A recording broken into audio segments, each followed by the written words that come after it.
नमस्ते और रिगार्ड्स आप सभी को। और छोटों को दुआ प्यार और बड़ों को कहना चाहिए नमन, प्रणाम, सलाम, सत श्री अकाल। देखिए क्या होता है कि ज़िंदगी में बहुत सारी चीज़ें हैं जो हम धीरे धीरे पानी दे के छिड़काव करते हैं, उसको हम इतना बढ़ा देते हैं कि हम उससे खुद ही जूझ नहीं पाते हैं। और अगर इनमें से एक चीज़ व्यवहार को हम ले लें तो वो है नार्सिसिस्टिक होना। कौन होते हैं ये लोग, कैसे बनते हैं? क्या ऐसे ही पैदा होते हैं? बिल्कुल नहीं, बिल्कुल ऐसे पैदा नहीं होते हैं। तो ये कैसे बन जाते हैं? इनका व्यवहार ऐसे कैसे हो सकता है कि मैं हूं, मैं ही मैं हूं, मैं जो कह रहा हूं वो सही है। ये खुद परस्त होते हैं, बड़ी जल्दी गुस्से में आ जाते हैं। इनको किसी की बात स्वाभाविक रूप से स्वीकार करना आता ही नहीं है। ये बिना काटे किसी चीज को रह ही नहीं सकते हैं। बहुत गुस्सा आता है इनको। इनकी बात नहीं मानी गई तो ये बहुत गुस्से में आ जाते हैं। तो ये क्या पैदाइशी ऐसे होते हैं?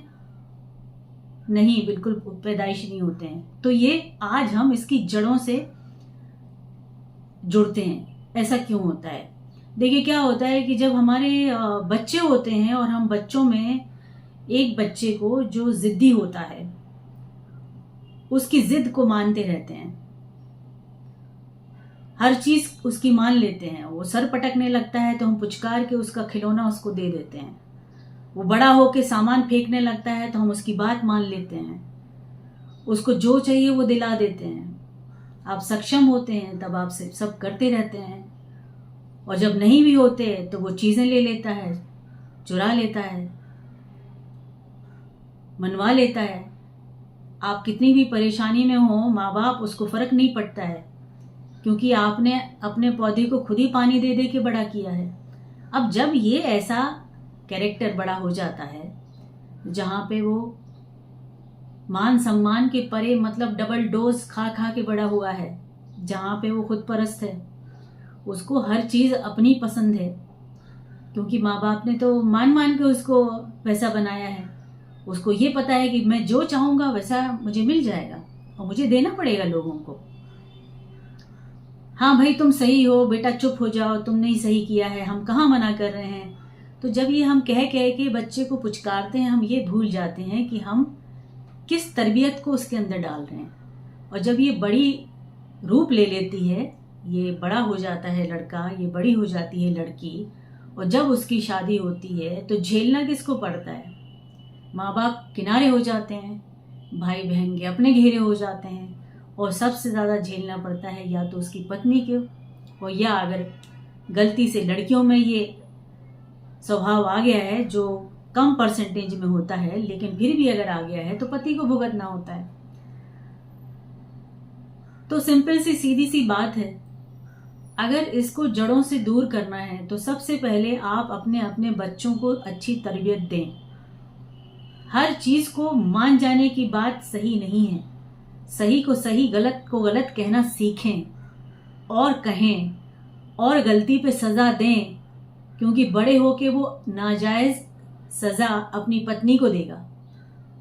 उसको समझ नहीं आएगा कि गलती उसकी है, लेकिन वो एक पैर पे खड़ा करेगा अपनी पत्नी को, परेशान करेगा उसको, उसकी बातें नहीं सुनेगा, एक बहुत ही बुरा संसार बनाएगा जहां उसके साथ रहने वाली जो होगी वो बहुत परेशान हो जाएगी। उसको कैसे संभालें? क्योंकि क्या होता है, प्रॉब्लम ये हो जाती है कि माँ बाप जब संभाल नहीं पाते हैं अपने बच्चे को, तो एक बड़ी आसान सी एक रास्ता खोज लेते हैं कि शादी कर दो इसकी, सब ठीक हो जाएगा। कैसे ठीक हो जाएगा? सब शादी कर दो सब ठीक हो जाएगा। अरे आप इतने सालों में ठीक ना कर पाए तो वो शादी के बाद आने वाली 25-30 साल की लड़की क्या उसको ठीक कर देगी? उसकी जड़ें तो पक्की हो गई हैं, बरगद की पक्की, पीपल की पक्की जड़ें जैसी होती हैं, जो दूसरों के घरों के अंदर भी चली जाती हैं और उनकी नींव भी इधर इधर कर देती हैं। तो ऐसी पक्की जड़ों वाले लोगों को आप कैसे सुधारेंगे? बड़ा मुश्किल है। तो सबसे पहले तो एक मुद्दे की बात है कि माँ बाप प्लीज प्लीज अपने बच्चों को अच्छी तरबियत दें, बड़े होके वो परेशानी ना बन जाए किसी की। पहली बात। दूसरी बात, गलती से अगर पत्नी ऐसे पति से मिल जाए तो कुछ नहीं कर सकती है वो, उसको भी वही करना पड़ेगा जो माँ ने और बाप ने किया हुआ है। सुनते रहिए सुनते रहिए। तो उनसे कहना है कि सुनते रहिए, लेकिन बहुत ज्यादा ओवर द टॉप जाके सुनने की जरूरत नहीं है। अवॉइड कीजिए ऐसे कैरेक्टर को। शांत रहिए, मुंह बंद रखिए, बोलिए मत, जवाब मत दीजिए। कम जवाब देके, कम रिएक्ट करके उनकी चीजों को हटा देना अपने सामने से, उनको बहला देना। क्योंकि जो बड़े होने के बाद भी इस तरह के कैरेक्टर होते हैं ना, आप उनको संभालने के लिए ना 2 तरीके इस्तेमाल करिए। या तो जैसे बच्चों को नहीं बहला देते हैं कि वो उस समय जिस खिलौने के लिए रो रहा है उसको वो ना देके किसी और दिमाग की तरफ उसको लेके चला जाए। तो ऐसे लोगों को निपटने के लिए अगर माँ ने उसको बिगाड़ा है तो आप उसको सुधार नहीं सकते हो। माँ बाप को भी उसने इसी तरह से परेशान किया है, तो आपको कैसे अच्छी खुशियां दे सकता है। तो सिंपल सी चीज है, ऐसे लोगों को आपको ये करना पड़ेगा कि उनको भी बच्चों की तरह बहलाना पड़ेगा। सामने प्यार दिखाइए, बहुत प्यार से बात कीजिए ऐसे लोगों से। रूड बिल्कुल नहीं होना है। जब ये चिल्ला रहे हो, जब ये बात कर रहे हो, अपने आप को एकदम बिखेर दे रहे हो कि उनके आगे कोई नहीं है, तो बन जाइए कोई नहीं है, चुप हो जाइए। भले ही थोड़ी देर बाद आप उस बात को बिल्कुल, उस काम को बिल्कुल मत कीजिए जो उन्होंने कहा है, लेकिन सामने के सामने मना नहीं करना है। अगर आपने सामने के सामने मना किया तो बस इनका जो पारा है वो डबल चढ़ जाएगा और ये क्या करेंगे आपको पता नहीं चलेगा। तो ये जो नार्सिसिस्टिक बिहेवियर वाले लोग होते हैं ना, इनको बहुत पोलाइट वे में आप हैंडल कर सकते हो। जितना हो सके उनसे दूर रह सकते हो। अब रिश्ता ऐसा है कि ज्यादा दूरी बनाई नहीं जा सकती, क्योंकि ये अपने हिसाब से चलते हैं और अपने हिसाब से चलाते हैं सामने वाले को।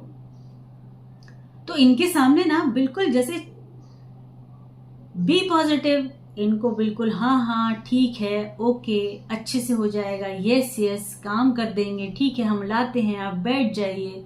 तो जितना पुचकार के इनको एक बच्चे के जैसे हैंडल करेंगे ना आप, कोशिश करिए।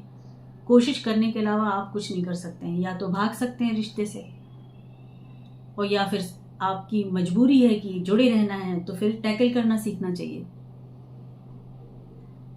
तो ये तरीका सीखिए उनको टैकल करने का। और आगे जाके जब आपके बच्चे हो ना, तो उन बच्चों को ऐसा नहीं बनाना है, ये सब नहीं सिखाना है, सारी जिदें पूरी नहीं करना है। गलती करे तो ठपाक से एक चांटा मारना है कस के। किसी को रुलाने वाला नहीं बनाना है कि आगे जाके वो अपने जीवन साथी को भी रुलाता रहे। बहन के साथ अगर भाई का रिश्ता अच्छा नहीं है और लड़े जा रहा है, चुटिया खींच रहा है, उसकी पिटाई कर दे रहा है, उसका खिलौना ले रहा है, तो डांटिए उसको, संभालिए उसको। आगे जाके वो गलत बनने वाला है, दूसरे की लाइफ तो खराब करेगा, उसकी अपनी लाइफ भी बिगड़ जाएगी। कौन उसका साथ देगा? बीइंग पेरेंट्स तो हम एक टाइम के बाद अलग हो ही जाते हैं, तो उसका साथ देने वाला कोई नहीं रहेगा। तो ऐसा कैरेक्टर क्रिएट मत करिए। संभालिए ऐसे लोगों को, बचपन से संभालिए, तभी जाके ये सारी चीजें ठीक हो सकती हैं। जो उसका जीवन साथी होगा वो भी अच्छे से जी सकता है। तो ये पैरामीटर्स आपको बचपन से देखने होंगे।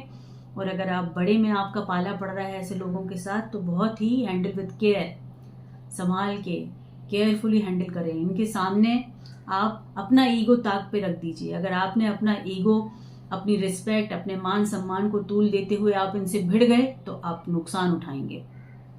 तो जितना हो सके इनको अवॉइड करिए तो ज्यादा बेहतर होगा। ठीक है। सो पेरेंट्स के लिए ये चीज थी, पति पत्नी के लिए ये चीज थी। इस पर ध्यान देना चाहिए कि मोस्टली हम देख रहे हैं लोगों का बर्ताव बहुत बिगड़ रहा है, और ये सारी जड़ों में, पौधों में पानी बचपन से डाला जाता है, जो बड़े होके ऐसी जड़ें बन जाती हैं जो दूसरे के घर बर्बाद करती हैं। तो ऐसे नहीं बनना है। शेयर कीजिए, लाइक कीजिए और सब्सक्राइब कीजिए, और अगर कमेंट करना है तो प्लीज़ ज़रूर कीजिए, मुझे अच्छा लगेगा। अगर आपको कुछ पूछना है तो पूछिए, मैं जवाब दूंगी उसका। Thank you so much and God bless you.